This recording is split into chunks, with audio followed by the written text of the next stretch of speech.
जय हिंद। प्रभात पाठशाला अर्थात सुबह की ऑनलाइन पाठशाला में योर मोस्ट वेलकम। पिछले पार्ट में हमने देखा था कि अर्थव्यवस्था का विकास को हम दो दो तरीके से बांटकर देखते हैं। पहला आर्थिक विकास और दूसरा है मौद्रिक विकास। आर्थिक विकास में हमने देख लिया है, अब हम देखेंगे कि मौद्रिक विकास में मौद्रिक हमारी अर्थव्यवस्था की मौद्रिक विकास किस क्रम से हुई है। इसमें सबसे पहले जो आता है वो आता है वस्तु विनिमय प्रणाली। विनिमय का होता है लेन देन की प्रक्रिया, अर्थात खरीद बिक्री की प्रक्रिया को हम विनिमय कहते हैं। हमारे अर्थव्यवस्था में विनिमय शब्द का बहुत ही ज्यादा प्रयोग मिलता है और विनिमय का वह प्रक्रिया होती है जिसमें हम खरीद बिक्री का कार्य करते हैं, विनिमय कहलाती है। तो हमारे जो मौद्रिक विकास हुआ उसमें सबसे पहले था वस्तु विनिमय प्रणाली। वस्तु विनिमय प्रणाली, इस प्रणाली के अंतर्गत वस्तु से वस्तु का लेन देन होता था। जैसे अभी तो हमें कहीं कहीं देखने को मिलता है, लेकिन पहले वस्तु विनिमय प्रणाली ही चला करते थे। अर्थात हमारी जो आवश्यकताएं हैं उसको आप कोई वस्तु दे के पूरा कर दीजिए और जो आपकी आवश्यकता है वो हम आपको वस्तु दे के पूरा कर देंगे।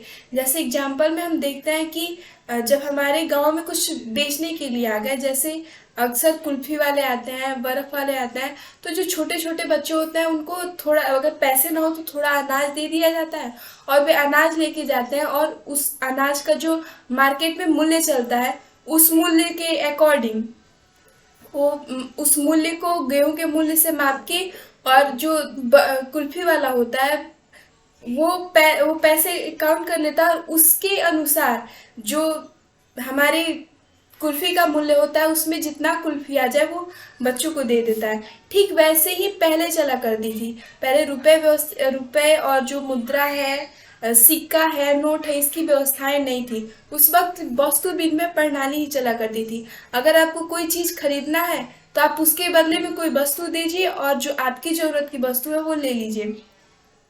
जैसे में अगर किसी परिवार को आलू चाहिए तो उसे अगर आलू खरीदने जाना है, दूसरे किसी से लेना है, तो उसे उसके बदले में जो उसकी आवश्यकता की जो चीजें देनी है। जैसे उसको गेहूं चाहिए और आपके पास गेहूं है लेकिन आलू नहीं है, और उसके पास आलू है लेकिन गेहूं नहीं है, और आप दोनों को एक दूसरे की वस्तु की आवश्यकता है तो आप इसको बदल सकते हैं, एक दूसरे से बदल सकते हैं और ऐसे खरीद सकते हैं एक दूसरे की वस्तु को। इसे ही कहते हैं वस्तु विनिमय प्रणाली, अर्थात वस्तु से वस्तु का लेन देन की प्रक्रिया को वस्तु विनिमय प्रणाली कहते हैं। लेकिन वस्तु विनिमय प्रणाली के साथ बहुत सारी दोष थी।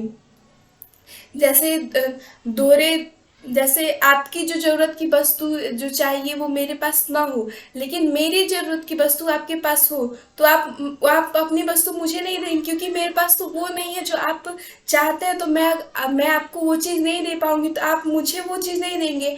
आप कहीं ऐसे जगह पे देंगे जहाँ आपकी भी आवश्यकताएं पूर्ति हो जाए। इस तरह वहाँ पे दोहरे संयोग का बराबर अभाव रहता था। और साथ ही ये भी कि मूल्य निर्धारण कैसे किया जाए।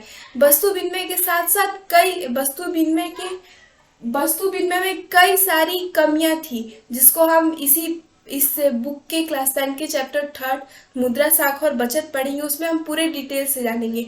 हमें बस इसमें इतना ही जानना है कि वस्तु विनिमय प्रणाली किसे कहते हैं, अर्थात ये मौद्रिक विकास के क्रम को दिखा रहा है जिसमें सबसे पहला था वस्तु विनिमय प्रणाली। उसके बाद से जब उसके आगे बढ़ा तो आया मुद्रा विनिमय प्रणाली। मुद्रा विनिमय प्रणाली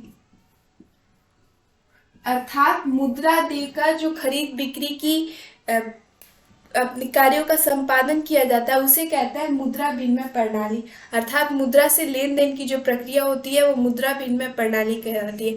अर्थात हम इसके एग्जाम्पल्स अपने चारों तरफ देख सकते हैं कि हमें कोई वस्तु खरीदना है तो हम दुकान में जाते हैं और दुकान में जाकर हम उन्हें पैसे देते हैं और उसके बदले जो हमें हमारे लिए जो आवश्यक वस्तुएं होती हैं जिसको हमें चाहिए वो हम दुकानदार से ले लेते हैं। उसके बदले में हम उसे जो मूल्य निर्धारित किए जाते हैं वैसे हम पैसे दे देते हैं। इसे कहते हैं मुद्रा विनिमय प्रणाली। इसके बाद से शुरू होता है, इसके बाद मुद्रा बैंक की प्रणाली हो गई, तो इसमें भी कुछ कमियां आने लगी। जैसे बराबर अगर मुद्रा हम साथ रखे तो चोरी का डर लगा रहता था। ऐसी कई सारी कमियां थी जिसको भी हम नेक्स्ट चैप्टर थर्ड में पढ़ेंगे। तो इसको और मॉडिफाइड किया गया और तब आया बैंकिंग प्रणाली। बैंकिंग प्रणाली बैंकिंग प्रणाली में हम देखते हैं कि बैंक में पैसा जमा करते हैं, और अगर हम बैंक में पैसा जमा कर दिए और जहां हमें वस्तु खरीदना है वहां हम गए और वहां से पैसे लिए और दुकानदार को पैसे देके वस्तु खरीद लिए। अर्थात बैंकों के माध्यम से जो लेन देन की प्रक्रिया होती है, खरीद बिक्री की प्रक्रिया होती है, उसे हम बैंकिंग प्रणाली कहते हैं। इसके बाद से बैंकिंग प्रणाली में जैसे हैक करने का सिस्टम और भी कई सारे सिस्टम आने लगे। तो इसको और भी ज्यादा मॉडिफाइड किया गया, तब आया कोर बैंकिंग प्रणाली। कोर बैंकिंग प्रणाली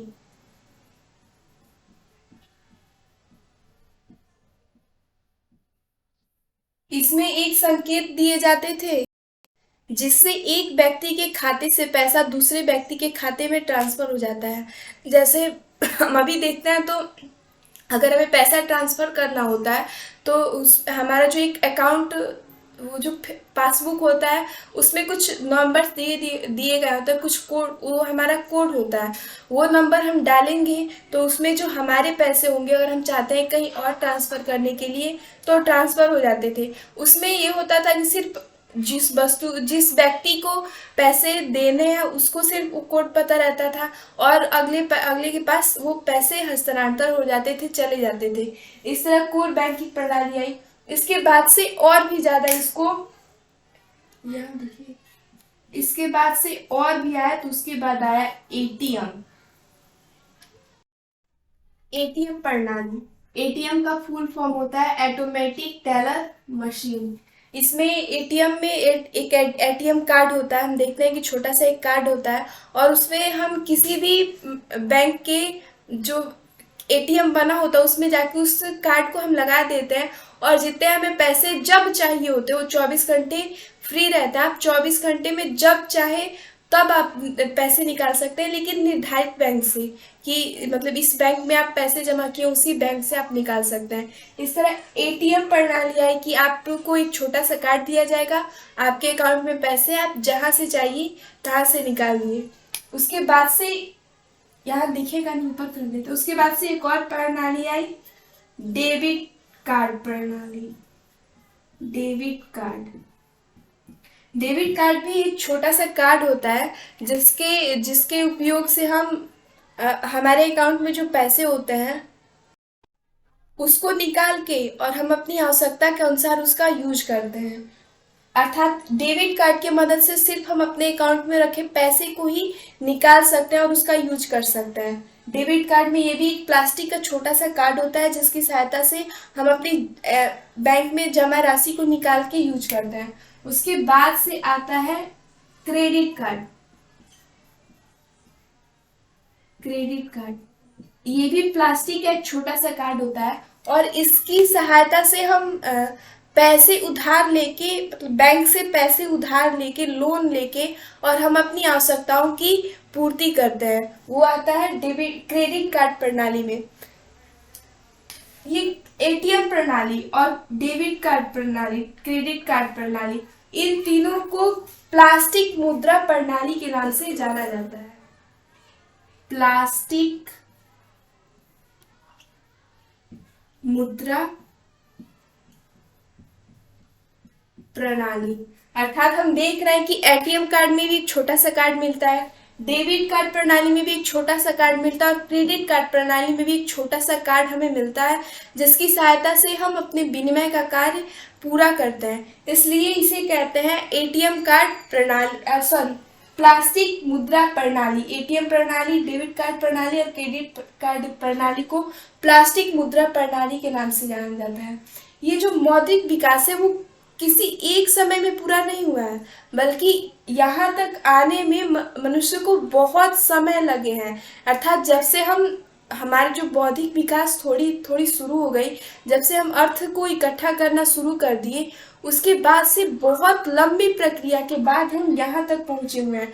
हम देखते हैं कि मानव का, एक ज्ञानी मानव का उदय हम अपने इतिहास में पढ़ेंगे तो 56 लाख वर्ष पहले हुआ था।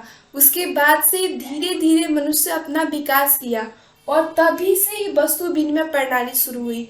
बहुत समय तक वस्तु विनिमय प्रणाली थी, उसके बाद से मुद्रा विनिमय प्रणाली है, तब बैंकिंग प्रणाली, कोर बैंकिंग प्रणाली, ATM, debit card, credit card, अर्थात यहाँ तक आने में बैंक, अब तो पेटीएम और भी कई सारी चीजें चल गई हैं, यहाँ तक आने में हमें लाखों वर्ष लग गए। इस तरह हम देखते हैं कि किसी भी चीज को, अगर हमें विकास की जो प्रक्रिया होती है वो बहुत ही धीमी होती है, एक बहुत लंबा समय लेता है कोई भी चीज अपने विकास करने में।